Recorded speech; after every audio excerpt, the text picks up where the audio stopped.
everybody, and welcome to The Scares That Shaped Us, a podcast about horror writers and the stories that made them. I'm your host, Matthew Jackson, and boy, we've had a weird few weeks, huh? The last time I talked to you guys, it was the night of the election, and we didn't have the results yet, and then the next morning came and we did, and the world got a lot stranger, but we're still here. We're still doing great episodes. This week, we've got a wonderful one for you. Gemma Files, who is a strong contender for the best living horror short fiction writer, is here to talk about her latest collection, what she has coming up, and to do a deep dive on an essential piece of late 19th century, early 20th century horror and weird fiction, The White People by Arthur Machen. It's a really fun conversation. We get really deep into writing and imagination and influence and how all of those things combine in Gemma's work, as well as in my own head and some of the weird stuff I have bouncing around up there. So I hope you enjoy it. Because it is a little bit of a weird time, I'm going to do a recommendation, but it's going to be a little unorthodox because one thing I've noticed over the last 2 weeks is a very, very, very large number of people reminding everybody that public libraries are out there ready to help you with anything you need, and they're an amazing resource. And so I'm recommending public libraries. I am a working book critic, film historian, general entertainment journalist covering all sorts of things. And sometimes that means that I need to read something or watch something that I don't have to hand and maybe is a little bit hard to find. And that is where my local public library, the Austin Public Library, which is an incredible library system, comes in quite handy. I have read literally hundreds of ebooks over the last like 2, 3 years, all for free, all through my library system. They have an app called Libby, which puts stuff right on your phone or on Kindle, and you can get just about anything. And especially if you have a library system who has an interlibrary loan program, and you should ask them about this, you can dig up pretty much any book you want, because if they don't have it, they will find you a library who does have it and they will mail it to you, and you can read all kinds of stuff that maybe even never made it to ebook form. That And all of that is a really rambling way to say that libraries are essential to our culture. They are a vast and wonderful and inexhaustible resource for entertainment and art and learning and literacy and a wider world. And I know that's not an original thought, but I love my library. I use my library. If you love reading and if you love literature of any kind, if you love film of any kind, head to your local library. Most of the time, you don't even necessarily have to walk through the door, and you get access to a tremendous collection online of books and films and albums and comics and software. Just so much wonderful stuff. So my recommendation this week is libraries. And if you want to read horror books, they've got all the horror books you could ever possibly read. You will never run out. It's pretty incredible. So that's my recommendation. Also, quick announcement, we are now on Blue Sky. You can find us at scareshapedus.bsky.social over there. And like a lot of people, I've kind of made the leap over to Blue Sky in the last couple of weeks. I'm finding it to be a much more positive and welcoming and fun environment to be in. So we're still on Twitter. If you do the Twitter thing, no problem. We'll be there. You can find us at Scare Shaped Us, and I'm at A Walrus Darkly. But if you want to keep up a little more with everything going on, you can find us over on Blue Sky at Scare Shaped Us and at A Walrus Darkly, because no matter how many social platforms we hop to, folks, I am never giving up my stupid, stupid username. Anyway, that is enough for me rambling this week. Hope everybody's doing well. let's head over to our wonderful interview with Gemma Files.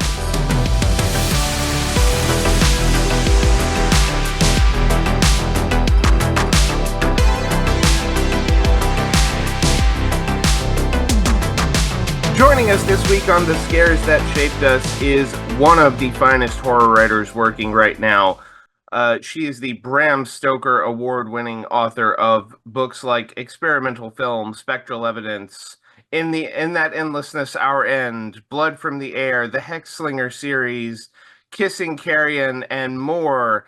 She is also the host of the No Darkness But Ours podcast with her co-host Simon Bestwick, and you can read her new collection from Shortwave Press. It's called Little Horn. It will be out in 2025. Gemma Files, welcome to the show. Thank you very much for having me. My pleasure. I have wanted to talk with you for a long time because you are one of my favorite short fiction authors to read. I love your collections. I love whenever you pop up in an anthology, and Blood from the Air is another wonderful Gemma Files collection. It's out from Grimscribe right now. If anybody wants to go pick it up, you should. I just want to start by asking, how do you go about building a collection? What thought process goes into assembling the stories and putting them in a certain order for you? There's basically two types of collections for me with my stuff. And I guess this dates back to Kissing Carrion and The Worm in Every Heart, my first two collections, which at the time were like, I've got a certain amount of stories and I could probably make two collections out of them.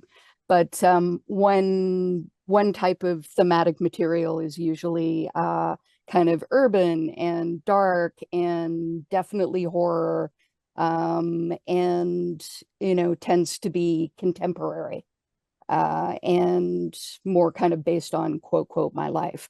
And the other is more fantastic, more kind of poetic, and more and tends to range in terms of setting, and time period.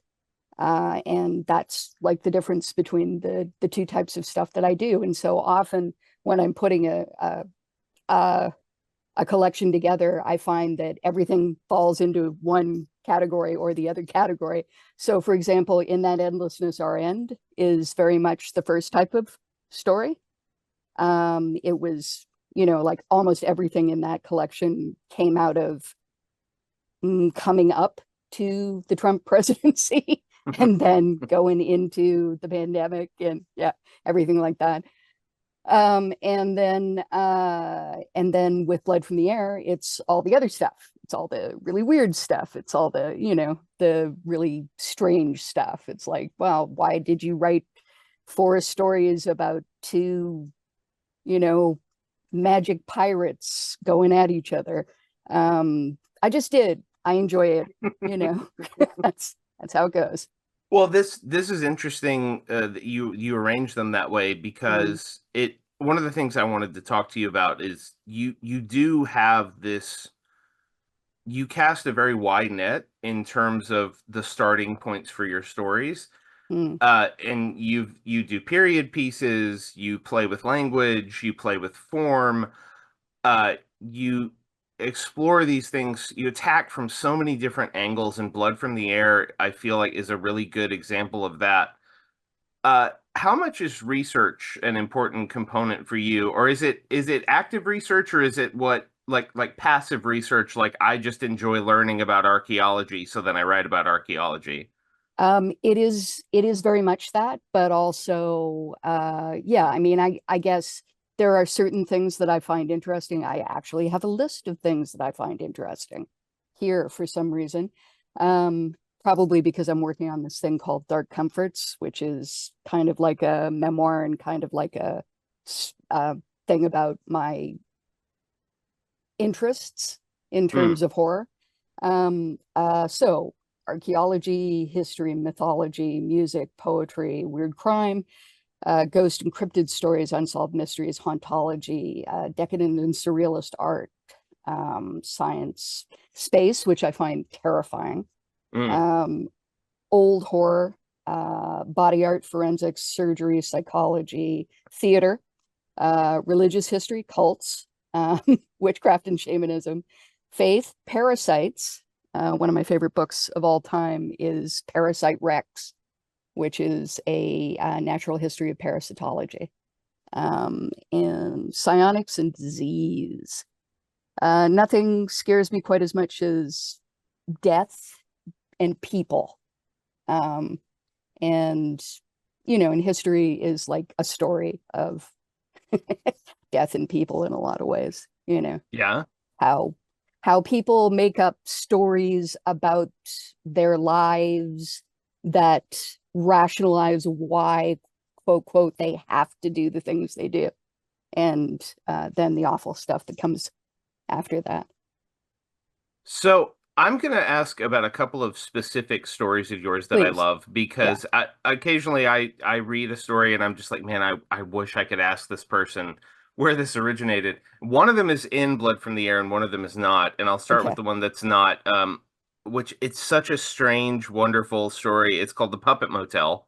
Ah, I love that story so much. It comes from such an unexpected place, and I reading the start of it, you would never think where it's going to snake through that setting. So, uh, where did the Puppet Motel come from, Gemma? okay. So, for a long time, my mother would say, "Don't you have to write what you know? Isn't that the whole point of fiction?" And I'd say, "Well, uh, no, I fucking don't because I write horror."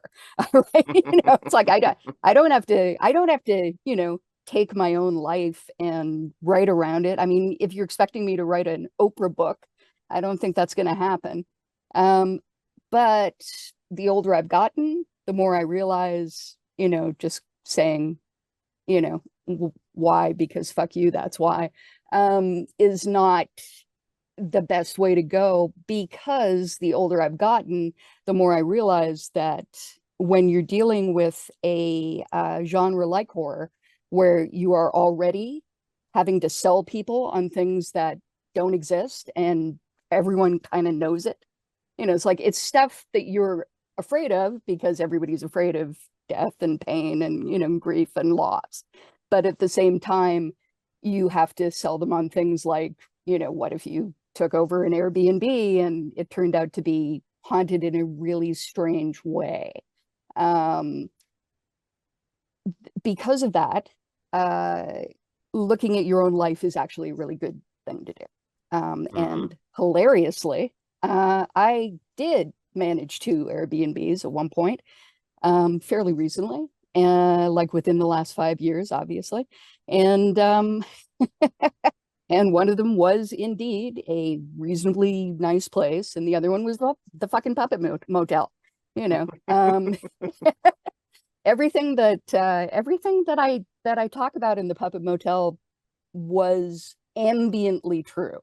It was just creepy, and so inevitably, I started, just because I had to go in there like every week. Um, I just started writing down stuff about, details about the puppet motel, and then going, well, how could I make that worse? How could I make that much worse?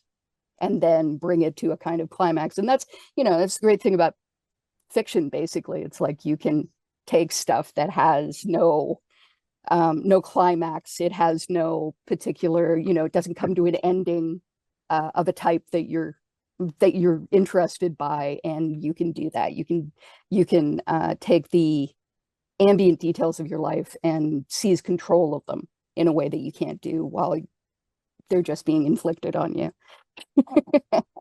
So I love I love creepy Airbnb stories anyway because I'm an Airbnb skeptic and my wife is very Yeah, much like Airbnbs are great and I'm like yeah. we could always I'm get not that one. sure. So the Yeah. Puppet Motel, if you want to read like Gemma said, listeners, if you want a sort of unconventional haunting story that will really stick with you and probably will make you go Googling and find other sources to about that kind of haunting. Mm, Read The Puppet Motel. The other one, and this is interesting because you talked about stories from your life and stories that are much more far afield. Yeah, I'm guessing this second one is a little more the other way. But quite likely. I read it in one of, I think Ellen Datlow collected it in something, and I first read it, and then I saw it in the table of contents of Blood from the Air, and went, oh, good, I get to read this again. It's called Grave Goods. Yep. I love Grave Goods, and I'm so glad. it's a an archaeology story Yeah. about a group on a dig who uncovers something very strange. So I'm just gonna let you take it away. What was behind Grave Goods for you? Um, I needed to write a story embracing several Cthulhu kind of or Lovecraftian kind of themes. It was for a collection called Autumn Cthulhu when I originally wrote it.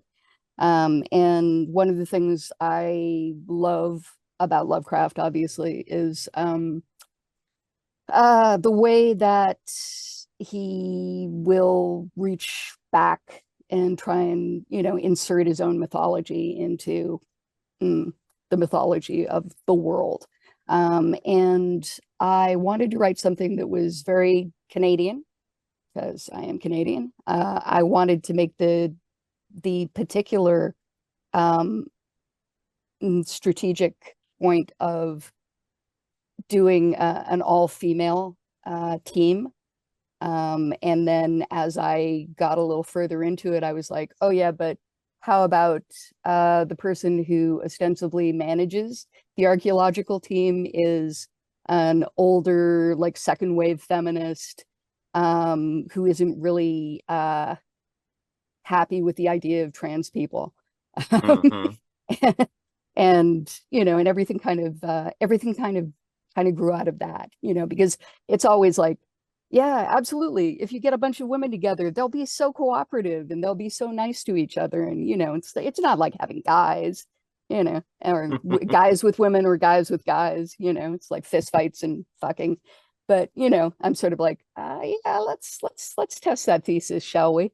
So we've got a main character who's trans female identifying.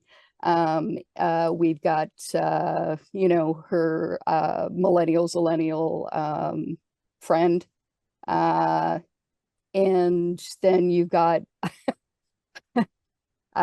two other archaeologists who are probably in their 30s, I'd say upper 30s. And one of them is Black and the other one's Indigenous.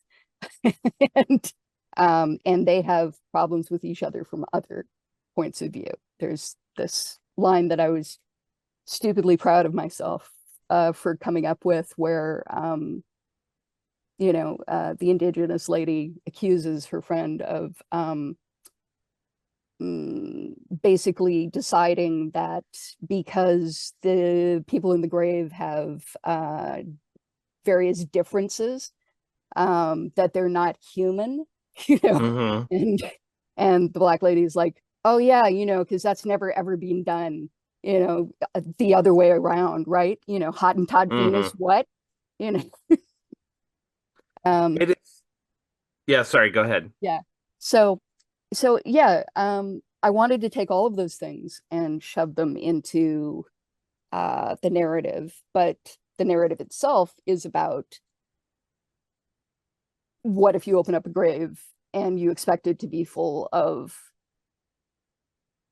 older human beings, but more and more you're like, I don't think these are human beings at all. And when is a person far enough away from being what we recognize as a human being to not be a human being, to perhaps be a cryptid, to be perhaps be something completely different? And what are all the fears that come to the surface? I mean, really down the bottom is, am I human? Could I turn into something that's not human? Are there things like this around here that could, come out of the woods and eat us? But piled in on top of that is all the various fears that we have that have to do with identity, that have to do with how you define yourself, and, what are all the things that come to the surface? And really down the bottom is, am I human? Could I turn into something that's not human? Are there things like this around here that could, come out of the woods and eat us? But piled in on top of that is all the various fears that we have that have to do with identity, that have to do with how you define yourself, and you move through the world, and how the way that you define yourself becomes so important and integral to you as a person that you will throw down about it. You know, you'll fight your friends, you'll fight your foes, you'll fight anybody. Yeah. Yeah. Well, Grave Goods is wonderful, and Blood from the Air is wonderful, and I hope everyone goes and picks it up. But I also want to ask, since I've got you here, we're recording this in late 2024. You have a Yes. new collection coming in 2025 called Little Horn. What can you tell us about what's going to be in that collection? Well, the the title story just came out in Nightmare magazine. Hmm. It's narrated by a prospective antichrist. Um, I started developing it when a phrase came into my head, and it was antichrist is a position, not a person. You know, Hmm. it doesn't make any sense that there'd only be one antichrist. You know? Yeah, you got to have backup Antichrists. Yeah, Yeah. exactly. You know, so I think there are probably a lot of people at any given time who could slip into that position. You know, it's like Damien doesn't work out, you get somebody else. You get Yeah. somebody else, you get somebody else. And then I did what I usually do with things, which is flip it upside down in terms of gender cis swap it, as the kids say. Hmm. So it became about a female antichrist, but also two female antichrists. And it became about, you know, do you have to fight each other?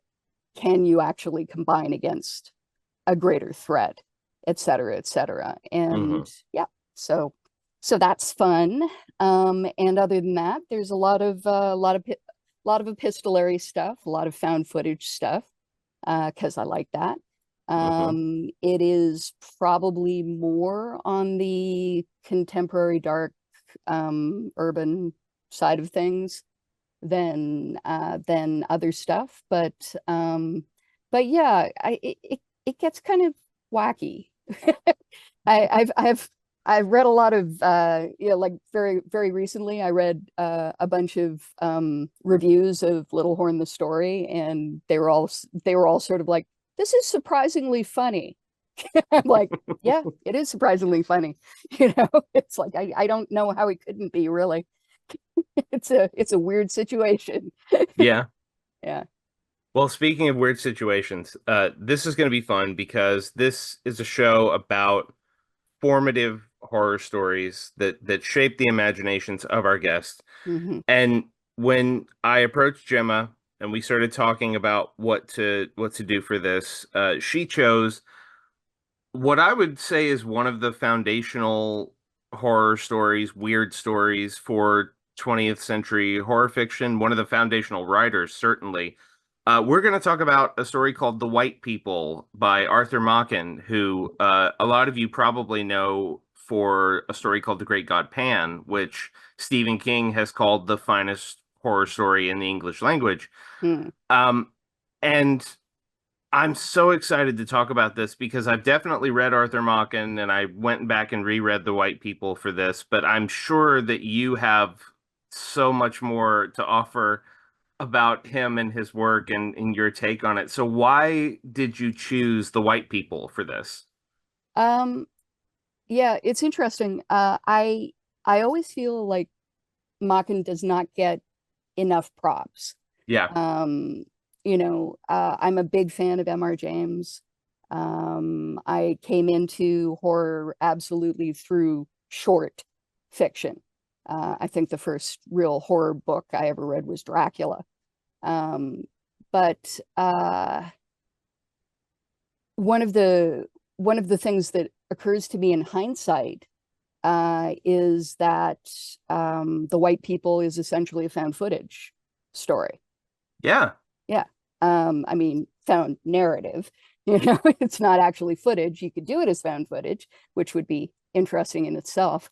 But yeah, so in a lot of ways, the same way that Dracula is an epistolary novel, which is also kind of found footage, and it's kind of a at the time within its time period, within its contemporary time period, I would say it's the equivalent of a techno thriller, because you know, Bram Stoker is essentially going, if I was to fight a vampire, today, what would I use? It's like wax cylinder recordings and a typewriter. And I would, I would probably have to get from here to there. So I'd be checking, train schedules all the time. And I'd be looking through the newspaper to find out what was going on in town and da da da da da da da.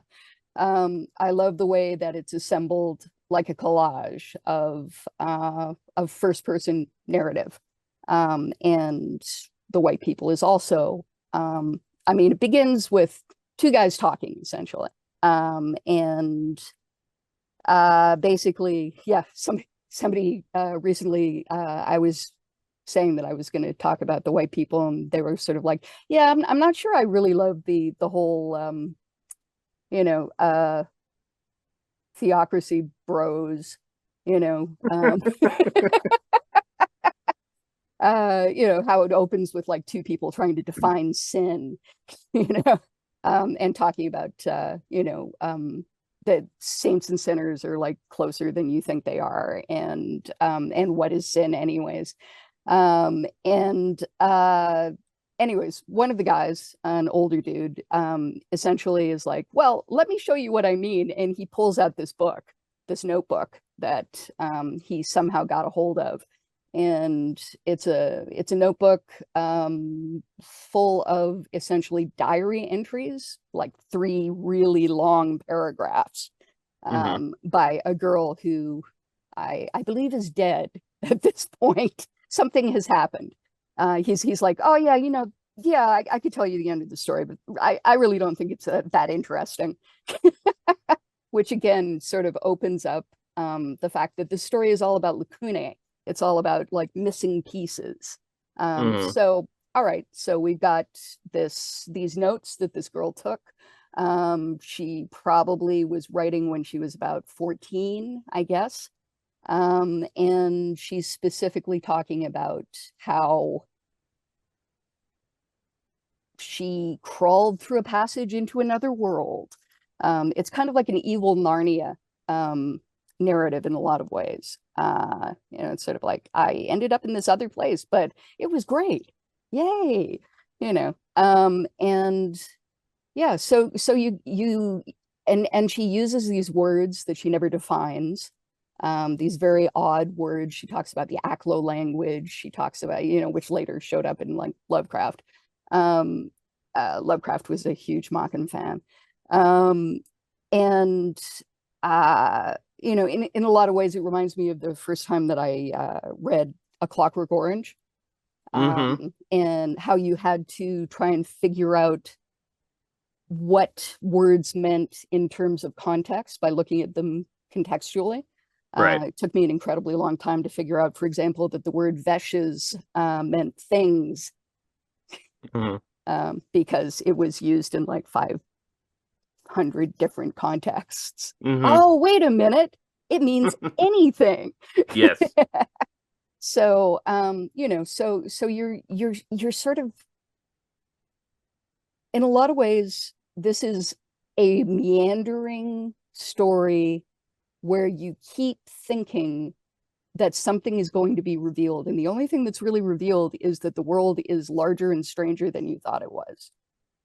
Or perhaps smaller and stranger than you thought it was, but definitely stranger. When you go back to the wraparound story, essentially the definition of sin that our older guy is laying out is, sin is that which goes against the rules of the universe. Sin is when you attempt to penetrate mysteries which you cannot understand and remain human. So, yeah, he says, sin is an effort to gain the ecstasy and knowledge that pertain alone to angels, and in making this effort, man becomes a demon. And so in a lot of ways, I think what he's saying, one of the things that he says is, okay, well, let me give you an example. If your dog or your cat suddenly started to talk to you in a human voice, or the roses in your garden started to sing, you would be overcome by terror, by absolute terror. Or in the same way that if you went out onto the road and you found a stone that during the night had bloomed and shot out stony flowers. And so what he seems to be saying is that sin is that which goes against the laws of nature. And in a way, it reminds me very much of, it's like, it's like, no, man, there have to be rules. Things fall down, they don't fall up. It's like time runs forward, it doesn't run backwards. It's like there have to be rules, because otherwise nothing makes sense. And in a strange way, it reminds me of one of the first places that I encountered what I would call horror in the fantasy genre, which was in Ursula K. Le Guin's The Tombs of Atuan and A Wizard of Earthsea. And in both cases, you're absolutely, and later, later the final book, what was then the final book in the trilogy, which I took a long time to be able to read because it's explicitly about death. But essentially what she ends up saying is, the rabbit screams in the field, but and there's pain and there's fear and there's death, but the world is still beautiful. But to some degree, you have to have those two things working at the same time. That the beauty of life is that it ends. And the worst thing that you can do is to try and run something backwards, to try and, bring somebody back from the dead, to try and summon someone back from, once they've passed a certain point. And because you are messing with the forces that hold the world together. And yeah, so I guess in a lot of ways, the white people is about the idea that there's a kind of scrim over part of the world. And we assume that there's nothing behind the scrim. But every once in a while, it flutters upwards and we're like, holy fuck. It's like, what is that? And we can either accept that also is part of the world, or we can accept that is not part of the world and you shouldn't fuck with it. Yes. And I think that this is something that I've always been fascinated by, possibly because, I am neurotypical. I have a son who has an autism diagnosis, and part of my journey with him was realizing that had people been looking for, autism in women at all, and definitely autism and definitely Asperger's syndrome, which you could only get diagnosed with during a very small amount of time, back when I was having the worst period of my life, that it would have been really easy for anyone who knew the symptoms of Asperger's syndrome to look at me and go, maybe she's not just, angry and horny and weird and, hyperfixated on things and perverse and, won't do what you tell her to do. Maybe she actually thinks in a very different way. And for me, the world has often seemed like a place where everyone knows the rules except for me. And the laws don't make a lot of sense. They just don't, from my point of view. So what's wrong with you? Are you a monster? do you belong to a different world? Are you a changeling? You know, there's a theory that autistic people in earlier time periods might have been identified as changelings and either thrown in the fire, or somebody would be like, the fairies took my baby and left this. It doesn't talk very well, but man, it can sort wool like nobody's business. So I guess that's okay. um This yeah, so all of this comes to me when I read the white people. it's such an interesting way to look at it, and I'm so glad you shared the very personal connection of it with me. Mm, I definitely feel that way too. Like I am not diagnosed right. neuroatypical. I have been told I probably might want to look into that. And I Mm. definitely have that same. I do have an anxiety disorder. I am a recovering alcoholic. So there are all sorts of fun things in my head. Oh yeah. And I do have that feeling that, either I have some kind of secret understanding of the world that other people don't have, or I just missed a class somewhere and they Yeah. didn't tell me how to do XYZ. And I have very often befuddled my wife by she'll say, "Let's go do this," and I'll look at her and go, why would we do that?" And she Yeah. goes, because it's fun and people do it all the time. Oh, well, all right. I guess if you say so, we'll give it a try. But Yeah.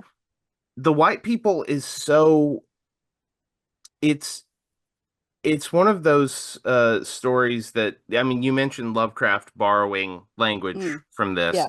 And Lovecraft, yeah, did love if you like you we talk all the time about Lovecraft influencing essentially the entirety of early to mid and even into late 20th century horror fiction. And of Yeah. course, but if you're looking for like the guys who influenced Lovecraft, like Machen is a very good place to go. Yeah. But what's interesting is I think the shorthand for Lovecraftian fiction is academic is looking into something, finds some secret knowledge or a secret place or a secret creature, is confronted with unspeakable eldritch terror in the form of some kind of monster and then freaks out. Yep. The white people follows a similar narrative path, if we can call it that, because it is sort of almost an anti-narrative in some ways. Um, Yeah. But but instead of being freaked out by it, this girl is like, oh yeah. yes, she is the prose when he gets into the green book. It's a little green notebook. Yeah. And this girl is describing all of these strange things she's seeing and how even the stones seem to change shape while she's walking around this place. She is amazed and delighted by everything Yes. that's going on, and she sort of hints that maybe her nanny had sort of told her about this stuff, and she might be in a cult now. It's hard to tell, but Yeah. But what? also I think that, that story uh that her nanny tells her about the medieval lady who makes a doll for herself you know, out of clay or something, and then Mhm. falls in love with it, and is and it eventually ends up getting burnt alive as a witch. I think that the intuitively, I feel what is being suggested here is that perhaps she is a descendant of that person. Mm. And it's certainly true that the girl begins by describing earlier points in her life, like when she was a baby, in her cradle, and strange faces used to come and look in on her, Yes. and speak to her in languages that she automatically understood, and that she would, be observed talking to herself in languages that made no sense to other people. And that, again, that sounds like from childhood's hour, I have not been as others are, I have not seen as others saw. It's like it's that Poe kind of demon in my view idea of those are two lines from a Poe poem called Alone. Yeah. And this sense that you see things differently from other people, that you observe things differently from other people, that you are different, that the world, there is no place. You can inhabit a place in this world, but there is another world, that Yes. there is another world spinning inside of this one, and that you will find your place if you look for it long enough.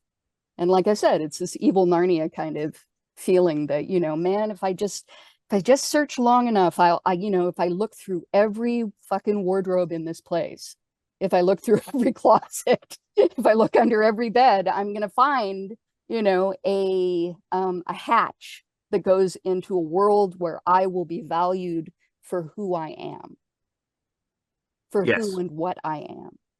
And the things that seem odd about me in this world will be natural. Maybe not even normal, because I think normal really is like a, uh, like a setting on a washing machine, but natural. They will be, there will be a place for me where the things that I want to do will not upset the world. They will not, be Huysman like Ouroboros against nature kind of thing. They won't be sinful. It's like sin will be different, Yes. and sin will be doing normal shit. Yes. Well, and you mentioned the other thing I wanted to make sure to touch on is you Mm, mentioned that this is a story about missing pieces.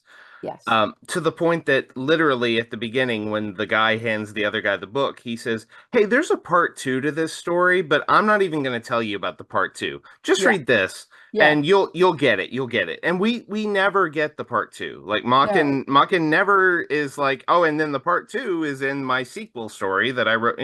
Yeah. Um, Yeah. The black people. yes, They're the yeah.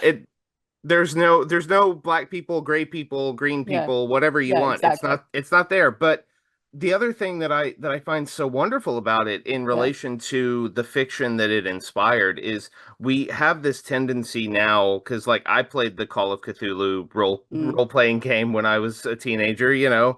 Uh we have this tendency with this kind of weird fiction to want to codify everything and say, okay, well, that is Yog-Sothoth and that is Hastur Yeah. and that relates to the King in Yellow and they're the same Yeah. person and it all does this.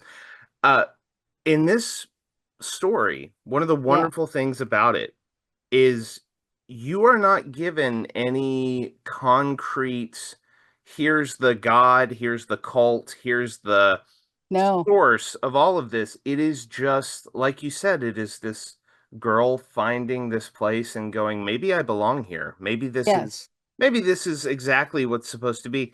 And yeah, by the end of the story she's dead, but because of the sort of incompleteness and deliberate ambiguity of certain parts of the narrative, we can also sit and wonder, Is she actually dead? Did she just yeah, disappear one day? maybe Did maybe she she just go back through belonged, that? Yeah. yeah, maybe she just belonged there and went back there. And that way, like I've read people saying, and I don't know if Guillermo del Toro ever said this, but Mm, people make a Pan's Labyrinth connection with this story, mm, and it has a similar way of wrapping things up. Um, but I love how incomplete it is. I love how you're left to sort of decipher all these little clues, and you could read this story dozens of times and yes. find new things in it and continue to try to build a map of whatever it is that she's going through, and you wouldn't have a complete map at the end, and I love that about it. Yeah. You know, as with many things, I think I encountered this along with, perhaps not bass agwardly, like stumbling across T.E.D. Klein first, Hmm. because the ceremonies is very much based on the white people in a lot of ways. Yeah. In that he literally, is like, well, what would the red ceremonies be? The crimson ceremonies be like? What would the green ceremonies be like? What would the white ceremonies be like, etc. Mm-hmm. As opposed to Machen, who's just like, yeah, and they're great, but I'm not going to tell you about that. I can't, sorry. You wouldn't understand.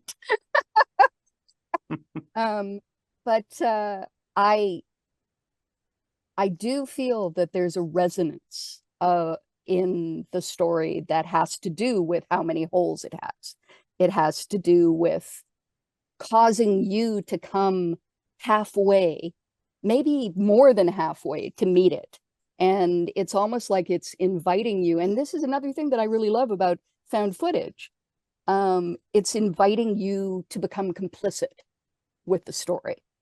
It's inviting you to go, well, what would the crimson ceremonies be like? It's like it's like, have I ever had a moment where I felt like X, like this girl is feeling? Have I ever had a moment where, I felt that I had stepped into another world? And what was that world like? And, there's this thing that I keep stumbling over with my own work, which is that the way that my mind works bounces back and forth. Obviously, you've noticed this, Mm-hmm. and it's always like this ping pong kind of thing of, well, this reminds me of that, and that reminds me of this, and this reminds me of that, and what are the things that? Why am I making that? Why am I attempting to make mathematics out of something which is obviously not mathematics? It's poetry. It's not logic. It's illogic. It's not, or dream logic. It's moving by intuition more than anything else. But Mm-hmm. you are looking for parts of a pattern, and it's interesting because when you put a story together, in a lot of ways, you are there's this thing that people keep talking about, apophenia, where you want to see something and therefore you see it. It's an appliance that looks like a face. It's this looks like eyes. This looks like this. It's Yes. like, but it can't possibly be because you know aside from, I don't know, crabs, because eventually everything turns into crabs, but I think that all parts of nature are kind of reaching out to try and touch each other to some Mm-hmm. degree. Um, it's a bit of a fungal way to think, I Yeah. guess. You're growing out in all directions, and all the folds of your fungus are crossing over each other and trying to, and trying to cross pollinate. But those moments where you are reaching for meaning and you almost feel like you got it are moments where a crack opens and light or darkness comes through. And you have a moment of numinosity. It's an almost religious kind of terror. It is literally awful. Mm-hmm. It is full of awe. And I've seen it in things like Peter Weir's Picnic at Hanging Rock. Oh yeah. I've seen it in many, many different instances of art. This moment where you're like, I recognize that. I almost think I understand that. What is it that I think I am understanding? And inevitably, it's like when your brain meets something, everything becomes a mirror and it's reflecting you back at yourself. What is the thing that you recognize of yourself in the world around you? And this is one of those instances for me. This Yeah. story is one of those instances for me because it is a story about one of those instances. It's a story about a person setting out on a journey, which is a series of those instances. It's almost like, I don't need a map, man. It's like, I'm just going to move from numinosity to numinosity, from moment of almost understanding to moment of almost understanding, until eventually it spreads so much and the crack spreads so wide that I can step through it and I never have to come back to this fucking place again. So in talking about these themes and these Mm, connections to this story, it brought up for me, just intuitively, a chance to ask you about one of the best horror novels of the last 20 years at least, experimental film. yeah. Um, I I've recommended it on the show before, and I'm going to recommend it again. If you have not read Gemma's book, Experimental Film, read it. And it may just be, I'm a film critic, right? So I automatically am like, yep, I'm in. I understand this person's fascination with this. I understand the approach. That to me is a book that is also full of moments of someone reaching for something that they almost understand. Her Yes. journey into trying to figure out what this footage means, what Lady Midday is and what she does, what happened to this woman who was a pioneering silent filmmaker. It is full of those moments, and one of the things I love about it is you clearly have an understanding, just as a storyteller, of how it all works and how it all connects. But I feel like we as a reader don't ever get the complete picture. I feel like there is just a little bit of something, and even at the end, when they feel like they found a solution, it feels like magical thinking. It doesn't feel Yeah. like, oh, the you kill the vampire with a stake through the heart. Got it. It's much more of like, well, we can try this, and Yeah, I maybe mean, she's a god, whether she's a small god or a large god. You know, yes, you can't kill a god. You can yes, forget a god. You can cease to recognize a god. You can just not, it's, I mean, the thing with supernatural creatures, and this is very it goes back to fairy tales. yes. It's like something appears in front of you and it says, I want to ask you a question, or I want to give you a gift, or what would you like from me? You know, and it's never a good idea to engage with it because Yes. nothing good will come out of it. Even if something good comes out of it, it's like, yeah, sure, you walk away from Baba Yaga's house, with a cat that can talk to you and, a sack full of gold. But, what happened to the other 15 people who got there before you? Their heads on the stakes outside of your chicken house. But and you are left with that trauma in your life. You are left with that, with having been touched by something that is not human, and it makes you a little bit less human to have been touched by it. And I think to some degree, what I found with Lois and her transition, by the end of that story, by the end of experimental film, the main character, who is so much me, Hmm. um, was to go, okay, I'm going to fall back on my own perversity, and just Yes. basically go, no. As my son used to say to me quite a lot, no, I will pass. No thanks. you know it's like, that's the only thing you can do. It's like, there's no way to, you can't get under it, you can't get over it. All you can do is just sort of go, yeah, no, yeah, no, like in The Empty Man. That Yes. moment, just very funny in context. Yes.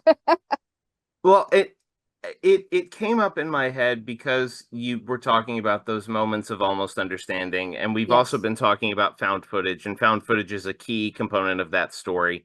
huge, yeah. Um, do you see any of Machen in experimental film? Yes, yeah, I do actually. Machen often seems like daylight horror to me. Mm, He has a yeah, specific, he wrote a story called The Inmost Light. And there's this sense of things not being folded in darkness the way that you often have with M.R. James, or being overtly dreamlike in in, say something like E.F. Benson's The Room in the Tower, which is one of my favorite other short stories. But it's like, I'm going to take you to a place where everything seems real. Everything seems, but it's real in the same way that a mirage is real. Mm-hmm. It's real in the same way that, hey, have you ever seen the rain coming down on a sunny day? Mm-hmm. Look at an object and not understand what it is immediately, because light bends, and sometimes you're not absolutely sure what it is that you're looking at. That's a very Machen thing for me. And so those moments where, from the very beginning with experimental film, I was like, I want to do something which is about ecstasy and being struck by a muse. And what's that like? That's like light coming out of a projector. That's like light coming through a lens. It can reveal things, but it can also burn your eye out. You know, if you look at the wrong thing through it or too long. It's like there's something that is equally scary about the sun as there is that is scary about the darkness, because the sun is so huge and so bright, and so, it's like we don't, for a long time we didn't even know what it was made of. you know um we really don't still know what it's made of. Mm-hmm. And then you have to deal with the fact that, the one that's closest to us, which is so immense, it is literally unimaginable for a human brain. There are millions of those, Mm-hmm. billions, trillions. It's like, that's the universe. It's like, what the fuck? It's much too big and it's much too small. And, it's sort of like thinking about how inside of everything that's solid, there's mostly empty space, and that includes you. Mm-hmm. And you yourself can be reduced to the electricity going between 2 points in your brain. Yeah. So all of that is very Machen to me. It's extremely like that obsession between, well, what are the rules of the world, and can you screw with them, but not in a Frankensteinian kind of way where you break it down and see how it works, and then you build it back up again and make it work maybe a little bit better, but essentially the same thing. It's more like, okay, but so if everything is mainly space, and if everything is mainly a series of holes, can you go through those holes, and what would be on the other side of them? Yeah. Yeah. And so, yeah, in a strange way, it's very religious. And it's, I'm a child of the Satanic Panic in a lot of ways. It's like eternity was the first thing that I was afraid of. And the idea of losing your soul was a big concern for me, even though we can't demonstratively, we have no idea what a soul actually is, or if there is a soul. Right. It's like, all I know is that I'm here now, and one day I won't be. Or will I? Yeah. Will I get, you know, really huge? Will I get really small? Will I just wink out? Will I become diffuse so that everything around me becomes me and I become everything? You know, Yeah. Uh, it's all of that is stuff that to me is inherent in Machen. it is. Yeah. I mean, you mentioned religious, and there is that sense in his writing, which, like, this is all very, very heavy stuff that we're talking about, and Mm, I'm happy that we are, but listeners, just so sorry. you no, no, no, no, no. I'm just wanting to point out, like, Yeah. these are great stories. Yes. This is not a guy just trying to get philosophical with you for 50 pages or whatever. Like, No, not at all. I mean, these are wonderful works. when you think about something like The Great God Pan, for example, Yes. um, that if this if this seems like Peter Weir, then that seems like Stuart Gordon, you Oh know. yeah. Oh yeah. Yeah, like But when you go down into the soup, into the miasma, into the, it's like, how far can you break a person down? You know, yeah. you end up in the same place. You end up in the same place where it's like, oh my God, not only was she never human, but maybe none of us are human. Maybe human is just bullshit as an idea. Again, Well, I wanted to ask, humanity. It's a sliding scale. we have talked a lot about the sort of found footage idea, Mm. the nesting narrative Hmm. of the white people. I always like to ask guests when we're talking about a specific story or a specific creator, what on a pure craft level, setting aside the themes and stuff like that, Right. that they've maybe taken from these things. So whether we're talking about the white people specifically or Machen in general, what do you feel like are the sort of craft hallmarks that have made it through into your work? Well, two things which I've been thinking about fairly recently. And, when I first started writing, I would often get feedback where it was sort of like, I don't know, this is really dense. It's like really, it's like you got very, it's like you were using a whole lot of words that I don't understand. And also I don't understand why you had to describe every part of this, why you had to get into how it smells and how it looks and how it feels and how it, and what it reminds you of and da da da, and at the time, I didn't realize that I was writing like that because that's the way that I experience things. Mm. And I was writing out of my own experience. I was writing, well, of course my characters would react like that because they're me. you know?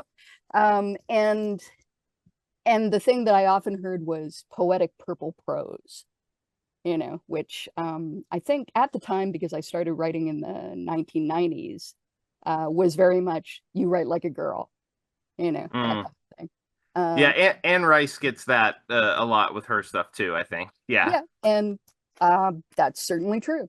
Yeah. But at her best, she is as sharp as anybody else. Absolutely. It's Yeah. just at a certain point, um, people stopped editing her.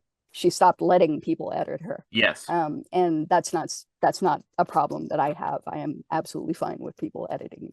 In fact, I would rather they do it.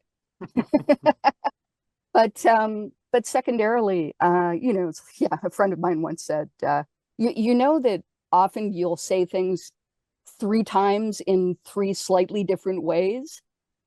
And I went, oh yeah, yeah. Well, the great part is if you break down those three sentences, you get one good sentence. You just have to stick them together. um, but yeah, so there's this thing of you can just sit in that socket and whatever comes into your head, you can discard it or use it. And if you use it more often than not, you'll get something that you couldn't think of. It just comes to you. Um, and again, it's like poetry. It's like, a poetry is a voice in your head telling you things. Um, that's the kind of poetry that I write at any rate. And the poetry that I respond to, it's like a monologue. It's like almost like a vision, I suppose.